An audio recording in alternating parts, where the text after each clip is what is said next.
Hi everyone, I'm Karen MacNeil. I'm here at the Mondavi Winery where the Taste of Oakville is about to begin. This is one of the most famous trade tastings in the Napa Valley, and that's because so many of the great estates are here, from Harlan to Screaming Eagle, Opus One, Gargiulo, Dalla Valle, the list goes on and on. Let's go inside and see just what makes Oakville wine so renowned.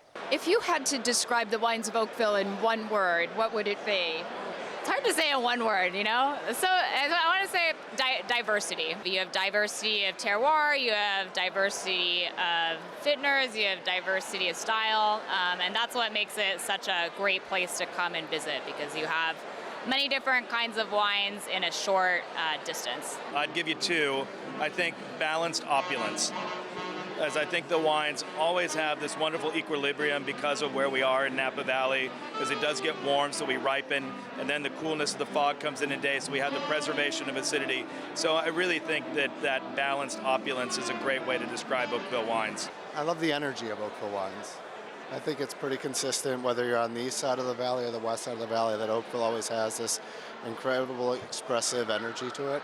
The balance, the acidity, the liveliness of the fruit, it counteracts with the tannin structure. Delicious. But I also have a biased opinion. We get to work with Martha's Vineyard, and we've had an outstanding relationship with the May family since the 1960s. And so our little slice of heaven that we get to work with from Oakville on a yearly basis is pure magic. Voluptuous.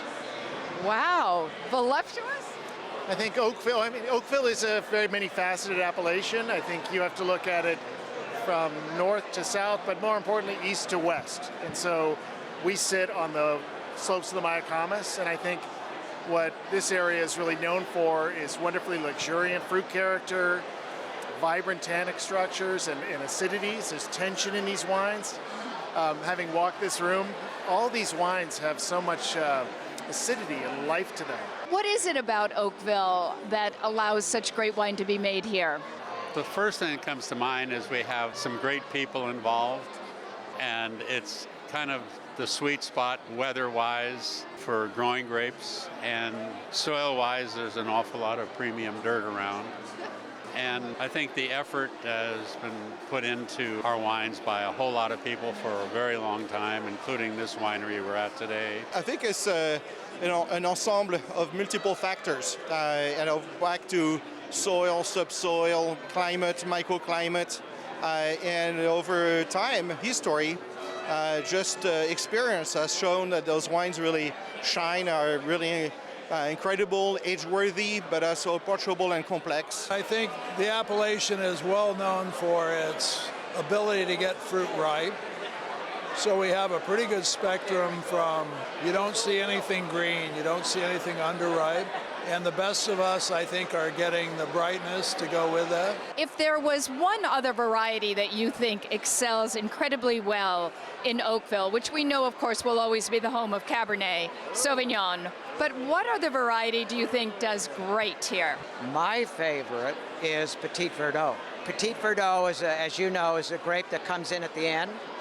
So in cooler places in Bordeaux, in cooler parts of the history of Bordeaux, it was put out and then put back in when it got warmer. So I think the Petit Verdot has a huge future in Oakville. I'm a big fan of it.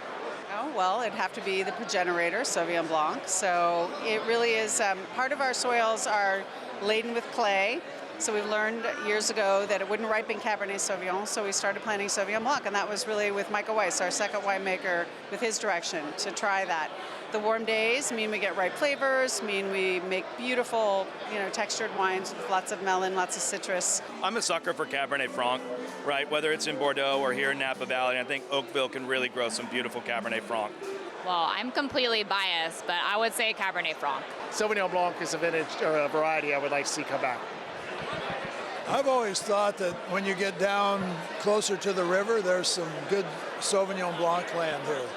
I think that it would be really interesting to see more Cab Franc planted. I would love to see more Cabernet Franc throughout the valley. I'm personally a huge fan of Cabernet Franc. Well, that is just about as delicious as it gets. And that's it for us. From Oakville, in the heart of Napa Valley, I'm Karen MacNeil. Thanks for joining us, and cheers.